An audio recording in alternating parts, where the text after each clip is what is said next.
Andy Warhol changed art history forever. It was almost an absurdity. Who would think that an image of a soup can is art? Little did I know that this art would end up in museums across the world. I still have to pinch myself to think that they were all done in these 2 rooms. New York is a place that he invented himself and in turn changed New York and America. It was a den of sin.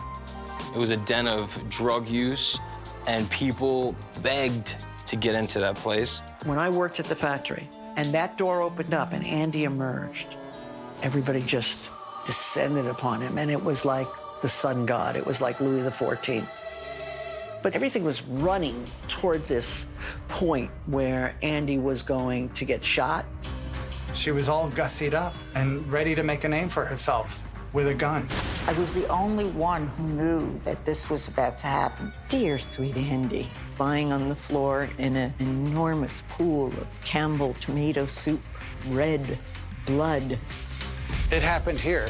Andy Warhol was shot here. For every performer, there were places where life-changing events happened, events that shaped and impacted who they became. For Andy Warhol, these places were part of the vibrant and inspiring art scene in New York City. Serendipity 3, the restaurant where he sold his first original pieces of art for $50 each. The Upper East Side townhouse, where he created iconic pop art masterpieces now worth millions of dollars each, and surprisingly, lived with his mother. The factory on East 47th Street, where his legend grew in the 1960s. Max's Kansas City, the legendary nightclub where he held court with his entourage of superstars.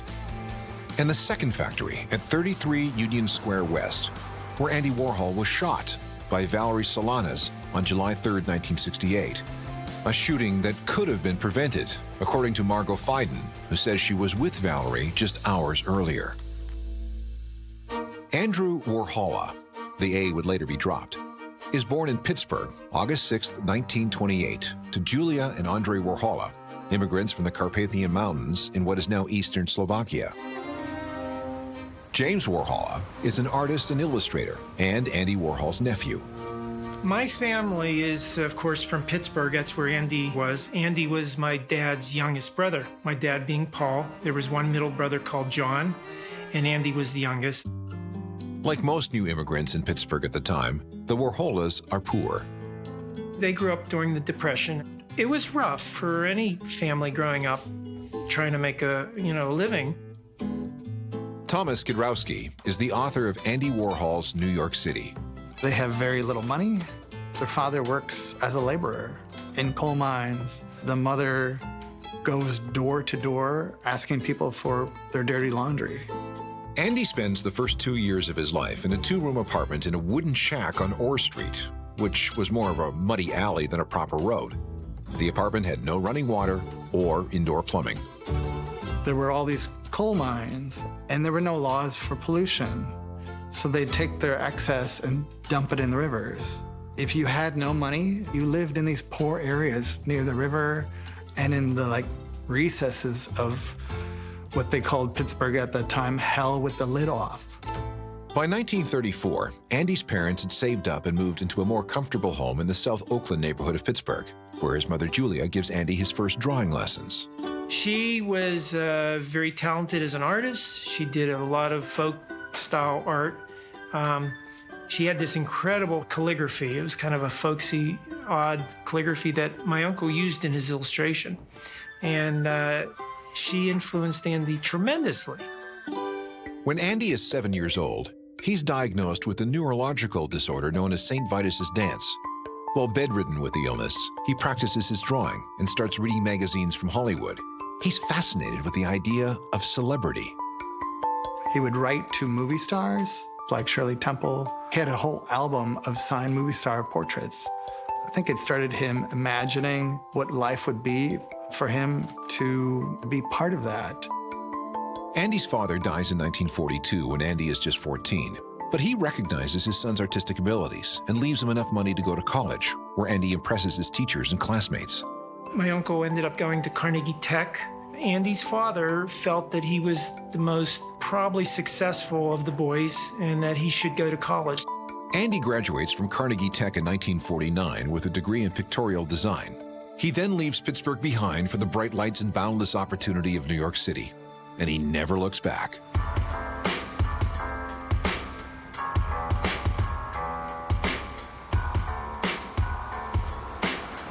My uncle came to the city in 1949, and I'm sure the New York City was extremely nurturing and exciting for him, for his creative spirit. I don't think he would have, encountered the same effect or influence in Pittsburgh. Of course, New York City was the center of the art world at the time. Andy rents an 8th-floor walk-up tenement on St. Mark's Place and wastes no time trying to kickstart his career. When Warhol got to the city, apparently the same day he started cold calling advertising agencies. Would you like to look at my portfolio? One person told me a story that he would come in with a white rose behind his back. And when he asked to see someone, he would deliver this rose to the receptionist. He said, "This is for you." So trying to get his foot in the door, he's leaving little mementos. Sean Sullivan is a New York City artist inspired by Andy Warhol. He was a genius, marketing genius. I think he was a marketing guy first before he was an artist. And he was a brilliant artist. Versatile, creative, and brimming with ambition, Andy quickly makes a name for himself as a top commercial illustrator. He was a fine artist. Andy could paint, and he could draw. He was an amazing sketch artist. His drawings for these magazines and, Vogue and Glamour. He was very prolific. He learned from all the best art directors in New York. He learned about color, he learned about design in the process of doing commercial art. It was almost like the best graduate program that anyone could have. As a teenager, Joseph Freeman was Andy's personal assistant in the mid-60s. Once you were with him for any length of time, you realized that he was brilliant. That he could draw. He became a real award-winning commercial artist with a particular graphic style that was completely unique. By the end of the 50s, Warhol was famous as an illustrator in New York. His drawings were synonymous with this 1950s culture, way before he even started picking up a paintbrush to do his pop art works. Andy spends a lot of time at Serendipity 3 at 225 East 60th Street, a restaurant and ice cream parlor popular with high rollers from the advertising world. Stephen Bruce has owned Serendipity 3 since 1954. Welcome, ladies and gentlemen, to Serendipity. You're on 60th Street in good old New York City. Come right in.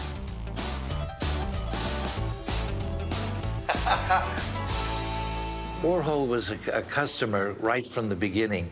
He came in one day with a portfolio. He was doing shoe drawings at that particular time for I. Miller. And I said, "What are you doing now?" He said, "More shoes." And I said, "Well, let's frame them.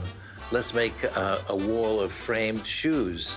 And he did them in colors like pink and orange and purple and green. If we sold it for $50, he got 25 and I got 25. It was a meeting of minds. I wanted to put Serendipity on the map, and Warhol wanted to push his name forward.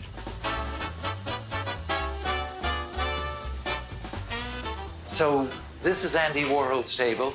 He requested every time he came in. Andy loved this table because it was the biggest one available, and he came in with 10 people. This would fit 10 people.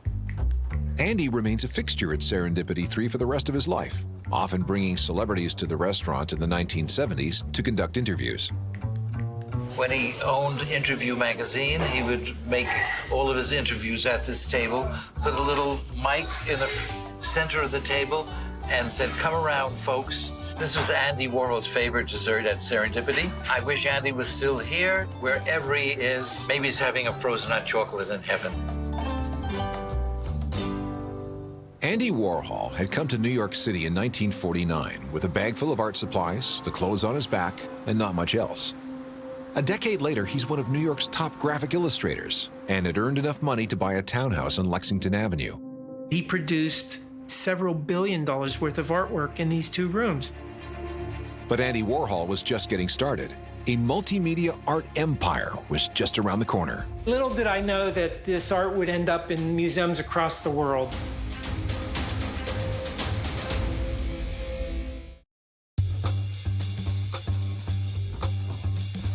For every celebrity icon, there are places where life-changing events happened, events that shaped and impacted who they became. For Andy Warhol, it's not his hometown of Pittsburgh that has the biggest influence on him, but his adopted home of New York City, where by 1960, he's on the cusp of greatness. After relocating to Manhattan in 1949, Andy spends the 1950s dazzling the advertising world with his evocative graphic illustrations.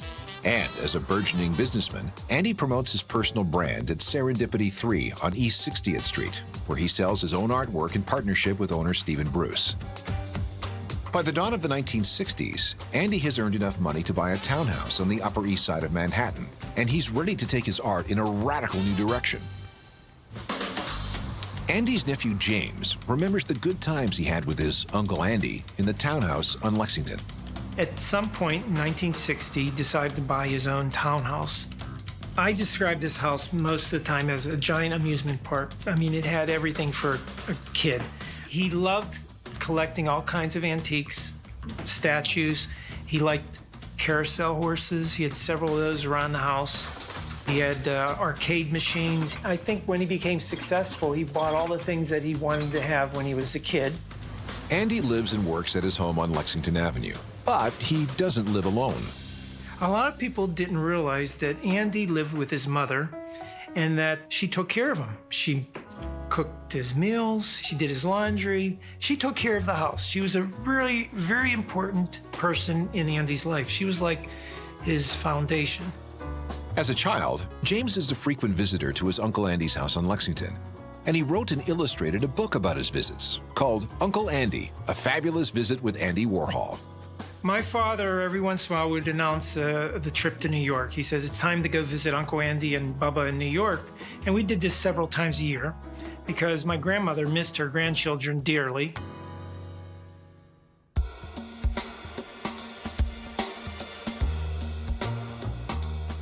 Well, this floor is where my Uncle Andy's 2 art rooms are, and he did most of his work on these 2 floors. This room is a little different than what it was back in the 60s. Of course, the walls were stained bronze, but it still has the same parquet floor that existed back then, and these windows were blocked off. He didn't like any light coming into this room. And it was really like an isolated space where he could talk to his friends. He could show his artwork. I'm kind of amazed because I could feel the energy of when my uncle was here. Using the tools he's learned as a top commercial illustrator, Andy starts experimenting with pop art, using imagery from pop culture and advertising. He did these images of typewriters, telephones. He even did images of comic book characters. And these were all pouring out of him in 1960, 61. At some point, he started doing the images of the soup can. Of course, it's the soup can that made him famous. Right across the street from where Andy Warhol lived at 89th and Lexington was a supermarket that just opened up, Christie's. The inspiration for his pop art works were coming right from the supermarket. Del Monte soup cans, Campbell soup cans, Brillo boxes. Andy's now iconic paintings of Campbell's soup cans were seen as highly unorthodox, an affront to the real art of the day. It was almost an absurdity. Who would think that an image of a soup can is art? The shock of it got him the attention that he needed. It meant that really art can be anything. And he was kind of opening up the world of art. Before that, it was mostly abstract expressionism, and it wasn't representational imagery. My uncle was one of those several artists that were kind of breaking down those barriers. The townhouse on Lexington Avenue is ground zero for Andy Warhol's pop art revolution, and his nephew James has a front row seat to all of the action. It was in this room where my uncle started doing his early pop art paintings, and it really changed art history. He was very prolific, and I think he knew where he was going with it. I don't think anybody else did. No, he wasn't distracted by us children. I mean, us running around. Every once in a while, we would get noisy, and he'd say, "Okay, here's $5. Go outside and buy a model, and it'll keep you busy for a while." He produced several $1 billion worth of artwork in these 2 rooms. It's hard to believe. I mean, I still have to pinch myself to think that they were all done in these 2 rooms. Andy outgrows the small studio space in his house. In 1962, he moves his operations to a building on East 87th Street. 2 years later, he moves into a derelict old building at 231 East 47th Street, which would soon become known as the Factory. The Silver Factory was a space on 231 East 47th Street. It was on the 4th floor of a 5th-story building. It was a big loft space. Billy Name, who was a lighting designer, was asked to come and fix up the space. He would take rolls of this foil, it's called Wonder Foil, and staple it to the top of the ceiling and let the whole thing roll down and then tack it at the bottom. There would be canvases all over the place. And then there was Andy's table. And it was like about that big. And that's where Andy did his work, you know? And he was always working. He never stopped working. He didn't like people who didn't work. But they talk about it like it's the Silver Factory. Well, it really was like the Silver Slum Factory. It wasn't a pretty place. While it may not have been pretty, the Factory becomes a second home for Andy, a place to mass-produce pop art on a grand scale with his growing legion of associates. And in the coming years at the Factory, experimental and provocative films. We have to make a movie about this. Groundbreaking music. They were rock and roll, and the thing that they were wasn't something that was happening in New York. This is a place that he invented himself and in turn changed New York and America. And an open-door policy that nearly gets him killed.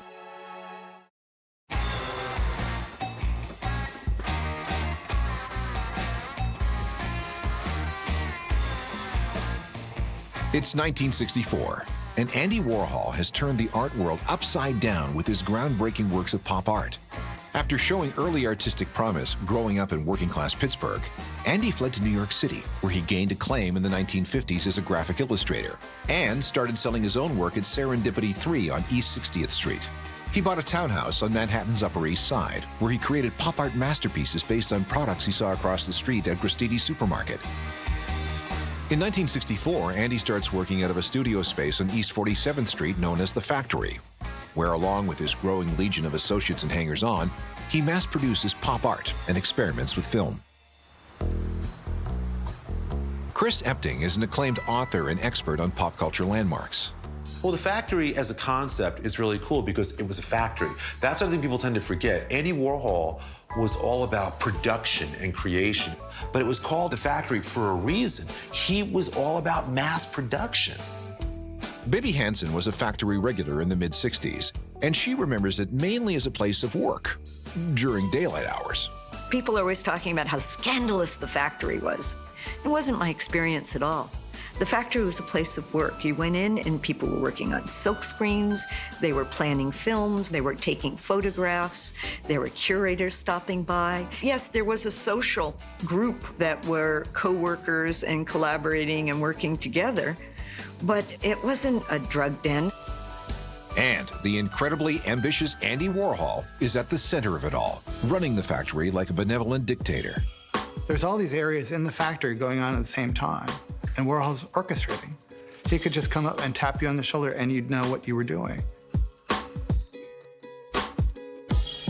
So you had different sections that were doing different things, and he was just the mad scientist that was going around and directing and pointing and creating, and it was all in his own image. When I worked at the Factory and that door opened up and Andy emerged, everybody just descended upon him, and it was like the sun god. It was like Louis XIV, because it all depended on Andy. Andy was financing everything. There would be nothing without Andy. You couldn't help but do things for him, because when you meet him, he is so self-effacing. He's got so many good things to say about you. So instantly, you're enveloped in sort of a blanket. Andy's public persona is nearly completely inscrutable.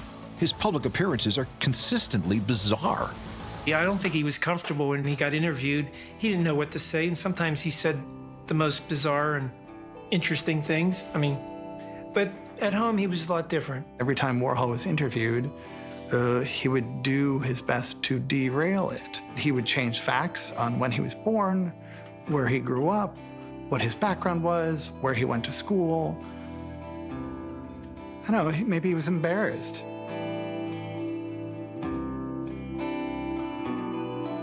You know, you don't look at him and say, oh, he's from Pittsburgh. I think maybe you can tell that maybe he tried to not be from Pittsburgh in a certain sense. Andy's unusual interview technique is on display when 13-year-old Joseph Freeman meets with the famous artist for his high school newspaper in 1965. Joseph Freeman was a student at Brooklyn Sheepshead Bay High School when he interviewed Warhol. So here it is. This is me. Do you think pop art is? No. What? No. Do you think pop art is? No, I don't. Why did you leave commercial art? Because I was making too much money at it. Is your present work more self-satisfying? No. And it just goes on and on. But luckily for little Joey, as he would later be known, Andy takes a shine to him and offers the teenager a job as his personal assistant. At 1 o'clock, I would hop on the subway, change for the Lexington Avenue line, go up to 86th and Lexington, and knock on his door. And his mother would answer the door. Meanwhile, I hear Andy putting cereal into a dish, pouring milk, shaving, and then he comes downstairs. And I would answer his phone, and I would go through his mail, and I would arrange his calendar for the day, and I did that for 3 years. In 1965, Andy pulls back from painting and silk screenings to focus on making films, and he cultivates a stable of amateur performers to appear in them. Amongst his proteges is teenager Bibi Hansen, daughter of Andy's associate, artist Al Hansen. Andy casts her in a film after she tells him that she's just been released from jail. And Andy just gasped and clapped his hands, and he said, "Oh, please, tell us about that. Please tell us about jail." So I rose to the occasion. I told 2 or 3 stories, and he was delighted. And he said, "Oh, we have to make a movie about this." Then me, you know, a 14-year-old street kid. It gives us insight into the character of Andy Warhol, that he was an endlessly fascinated, engaged artist. One of Andy's favorite film exercises is the screen test. People were asked to sit in front of the camera for 3 minutes as part of a large project called the screen test. He was interested in everybody. You let the film roll. You let people talk, sneeze, wipe their forehead, whatever they're gonna do on film, and Warhol would let it happen. After a long day of work at the factory, Andy and his entourage would head south to Max's Kansas City, a club near Union Square, where they could really let their hair down. Max's Kansas City in the mid to late 60s was sort of the countercultural mecca. Every musician, every actor, every underground star, they all gravitated there. Warhol wanted to be close to that heat.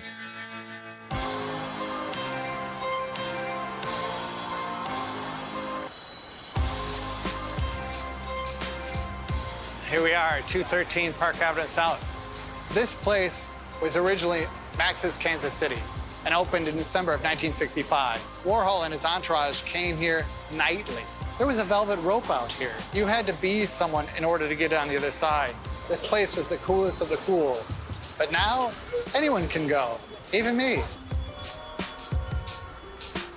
Back in the mid-60s, Max's Kansas City was the place that cemented Andy Warhol's legacy as the arbiter of cool in New York City. Every night, everyone sort of let their hair down. Some people would dance on tables. Most of the time, they would talk about events from the day. It's funny, it's nothing like it was back in the day. There were booths all the way over here, tables in the center. There was a big round booth where Andy Warhol would sit with his entourage right in here. For this building, there's no plaque, no sign. You'd never know that there was anything here except for delicatessen. This is a place that he invented himself and in turn changed New York and America. Max's Kansas City closed for good in 1981. The space is now home to a delicatessen. Max's Kansas City, to this day, that legacy is as important as any other cultural spot in New York City in terms of what it produced, who performed there, and why it was so important to Andy Warhol. That was sort of the hothouse where he grew his superstars. They were cultivated there, they were bred there, they were groomed there. By the end of 1966, Andy Warhol was at the height of his powers. He'd become a silver-wig superstar, iconic pop artist, tastemaker, and music producer. And his factory had become a breeding ground for all kinds of experimental art, film, and music. But the scene inside was getting out of control. People were shooting up meth. People were smoking pot. Andy was popping Obertrolls. And the growing cult of personality surrounding Andy was about to get him into all kinds of trouble. For every performer, there were places where life-changing events happened, events that shaped and impacted who they became. For pop artist and provocateur Andy Warhol, who grew up poor in Pittsburgh and later found fame and fortune in New York City, those places are scattered around the island of Manhattan. The townhouse on the Upper East Side, where he produced his early pop art masterpieces and, surprisingly, lived with his mother. The factory on East 47th Street, long ago demolished, where he built up his art, his film empire, and his iconic personal brand. And Max's Kansas City, the club where he held court with his cadre of superstars, the eccentrics and the bohemians who starred in his experimental and provocative films. Andy Warhol, popularized the term superstar. People like Bibi Hansen, Joe D'Alessandro, Edie Sedgwick, Holly Woodlawn, they would come in and he would put them in his films and sort of give them these careers. By the mid-1960s, Andy Warhol had become a prolific filmmaker, making over 600 films between 1963 and 1968 alone, often upending cinematic conventions and delving into psychodrama and sexploitation. And Andy's superstars, especially the magnetic Edie Sedgwick, had become legitimate crossover stars. Edie Sedgwick was fabulous. She was young and thin and moved like a dancer. She was the queen. And he's also dabbling in music as the de facto manager of the Velvet Underground. They were hip and they were, rock and roll, and they were also sort of death-like and dark, and they were promoting heroin. And, that thing that they were wasn't something that was happening in New York. But the scene inside the factory is starting to spiral out of control. Even though I wasn't going out at night, the things that I was seeing at the factory were sort of mind-blowing. People were shooting up meth. People were smoking pot. Andy was popping Obertrolls. And this was constant. And there were drag queens coming in who were like screaming. And if you were to walk in off the street, you would say, this is not normal. And so you started having people who were attached to some sort of fame, trying to be part of Andy Warhol's scene. Everything was running toward this point where Andy was going to get shot. Valerie Solanas, a writer and radical feminist, tries to take advantage of the open-door policy at the factory. She approaches Andy in 1967 and asks him to produce her play, an anti-male manifesto that advocated wiping out the entire male sex. And that kind of open-door policy was sort of dangerous. It didn't really filter anybody out. So here you've got this woman named Valerie Solanas, who is kind of a radical playwright who has access to him. She can approach him, give him her play, which he takes, isn't really crazy about, but he puts her in a film. She was an aspiring actress and writer, but probably just psychologically unstable. And my uncle, his factory scene was really open to everybody. It allowed for somebody such as Valerie to hurt him. While Valerie is trying to find a place in Andy's orbit, he finds out that he's being forced out of the factory. The end of 1967, they got notice that the building was going to be torn down for a high-rise development. So they started looking around New York for new spaces.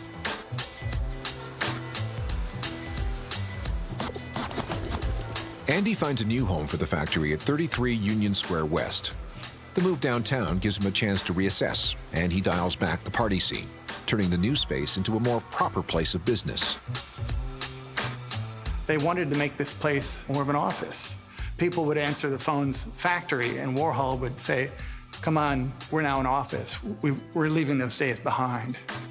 But the new philosophy doesn't deter Valerie Solanas, who continues to pursue Andy at his new factory. Desperate to have Andy produce her play, he becomes suspicious of her motives. He read her script. He thought it wasn't appropriate, even though he had all this craziness going on around him. But it was so dirty that he thought she was working with the cops to try to entrap him to doing something that was illegal. So he became super wary of her. Valerie Solanas was feeling rejected by Andy Warhol. It was her chance to strike back at him. And so finally, on June 3rd, she went to the factory.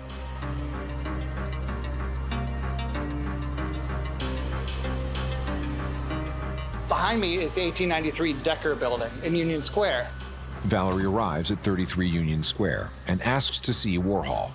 His associate, Paul Morrissey, tells her he wasn't coming in today. Unconvinced, Valerie waits outside. Finally, Warhol arrives with his boyfriend, Jed Johnson, and the three of them enter the building together. Andy Warhol rode with Valerie Solanas and Jed Johnson up to the 6th floor space.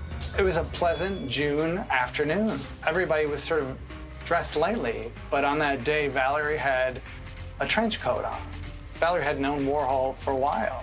She was in one of his films. She spoke with him on the telephone regularly. But on this particular day, things were different. She was all gussied up and ready to make a name for herself with a gun.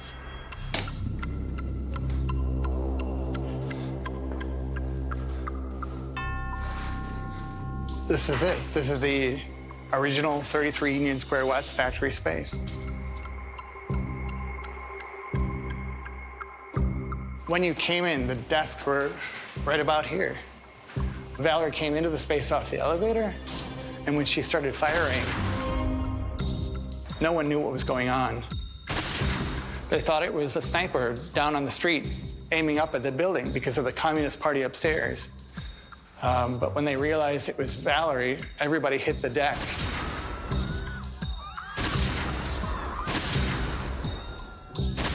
Warhol got down on the ground. She came up at close range, and her bullet went in and went through 6 major organs, came out the back left. She went around the room aiming at other people. It happened here. Andy Warhol was shot here by Valerie Solanas on June 3rd, 1968. When the paramedics arrived, Andy Warhol was lying in a pool of his own blood.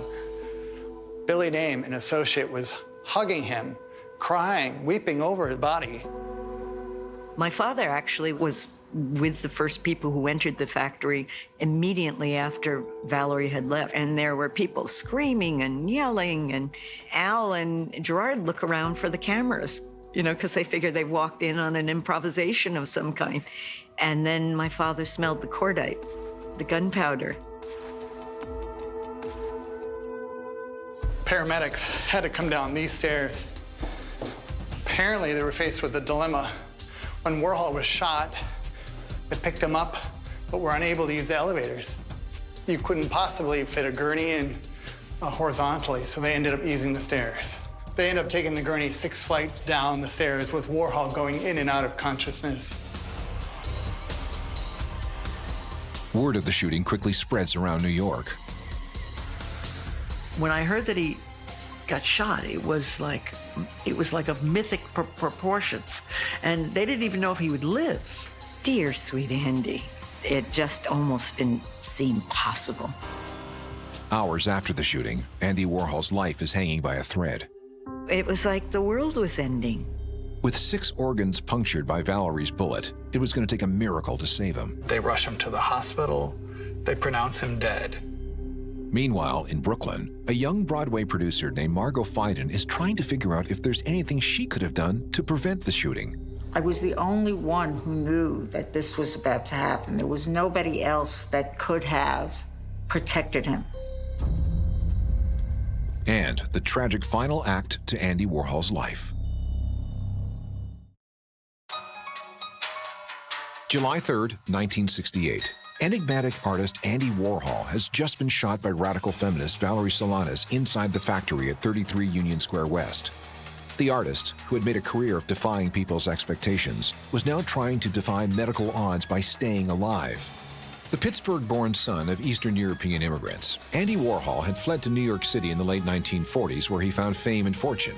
He had changed the art world with pop art paintings made in his townhouse on Lexington Avenue, and became an icon in the mid-60s thanks to cutting-edge art and films made at the factory. But his open-door policy at the factory had come at a terrible price. Valerie Solanas, a factory wannabe, was convinced that Andy had stolen her play, has shot him, and left him for dead. When Warhol was shot, there was so much trauma on his body. They sliced him right open. They had to work on his stomach, his spleen. There were major organs in his body they were working on. And meanwhile, the whole art world had converged on the hospital, seeking solace with one another and giving interviews. But could the shooting have been prevented? Margot Fiden, then a young Broadway producer, says maybe.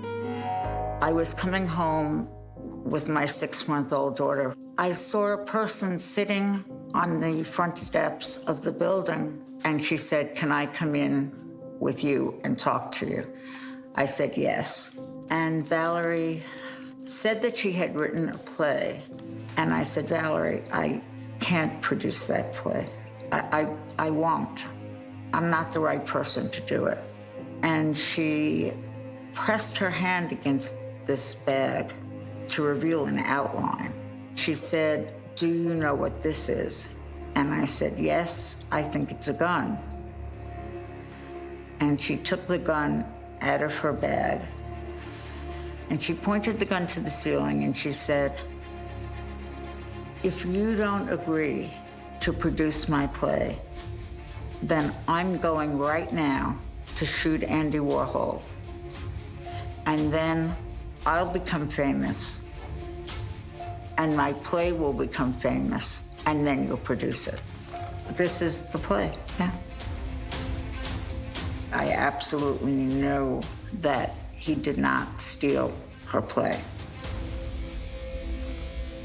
Frantic, Margot does what she can to try to prevent the shooting from happening. So I called first my local police station. I gave them my name and I said, "I live in your precinct and a woman named Valerie just left my house and she's got a gun with her and she's on her way to shoot Andy Warhol." I realized how crazy it must have sounded. So I called police headquarters in Lower Manhattan. I called the mayor's office. Then I called everyone again. And then I called everyone again. Despite her best efforts, Margot can't stop the shooting. I was the only one who knew that this was about to happen. There was nobody else that could have protected him.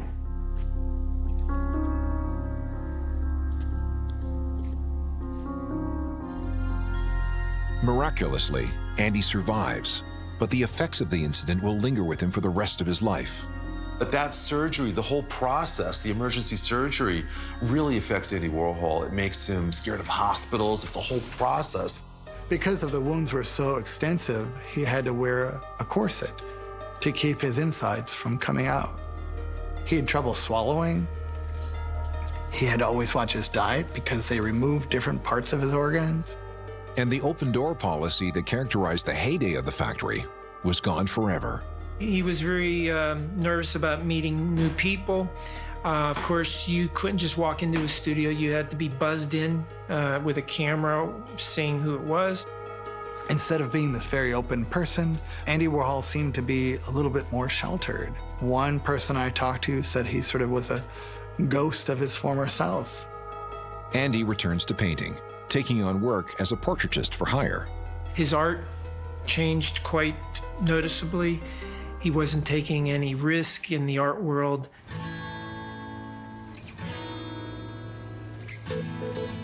Later in his life, Andy would find solace in Jefferson Market Garden, a green space in Greenwich Village. Coincidentally, the former site of the New York Women's Detention Center, the very place his would-be assassin, Valerie Solanas, was incarcerated for 3 years after the shooting. This is Christopher and Greenwich Street. It's the heart of the Greenwich Village. This is a very old neighborhood, one of the original neighborhoods in New York City.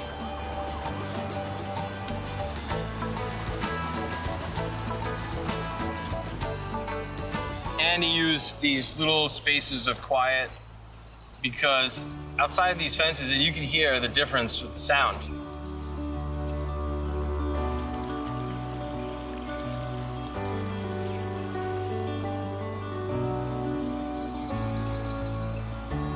So the ambient sound and all the light is different in here.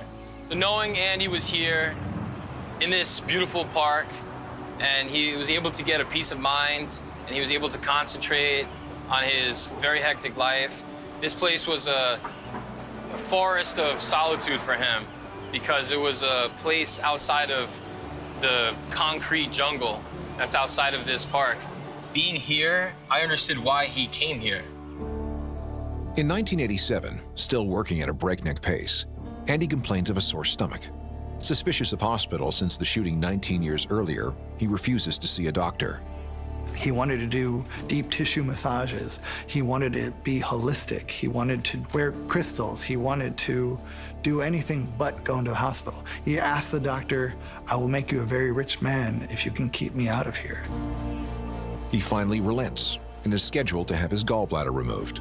He was here the night he went in for his gallbladder operation. He's been putting it off and putting it off. He wasn't looking forward to the operation, but he came for a little party with a group of people.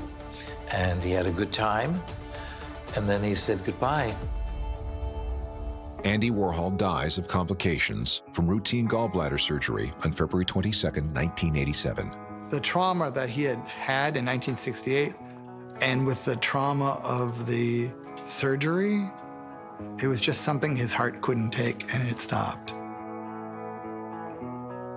We very much miss him, and it feels like yesterday. It was extremely sad for me because she did ultimately murder him. And it's not just that he died, it's that he suffered so for the rest of his life. In the years since his death, Andy Warhol's massive legacy and legend have only grown. Warhol is a visionary, and people saw that in him. People got on his team. They supported him. He rose to the top, and it became this machine. Andy was a trendsetter. I think people developed ideas and concepts around stuff that he did in the past, and people still do. Every gallery you go to, you're gonna see some part of Andy that exists. Andy was an enormous influence on me in my life. He was a great mentor, and even by example, his work ethic, his engagement, his inclusivity. Andy was my friend, and he was my pal, and I loved him with all my heart and soul. He was a great friend, and he embraced me like no other person, and he was like this amazing, amazing person. Though Andy Warhol was born in Pittsburgh, it's the places from his years in New York that came to define him and put him on his path to success and ultimately tragedy. From the walls of Serendipity 3, where he sold paintings for $50, to the townhouse on Lexington Avenue, where he turned the art world upside down with his early pop art masterpieces, to his two factories, one where he became an icon, and the other where an act of violence nearly ended his life. Andy Warhol will live on as the quintessential New York icon. His influence goes forward still with the incredible democratization of art and culture and access to media. It just opens up for all of us to do our own experiments and for everybody to become an Andy Warhol.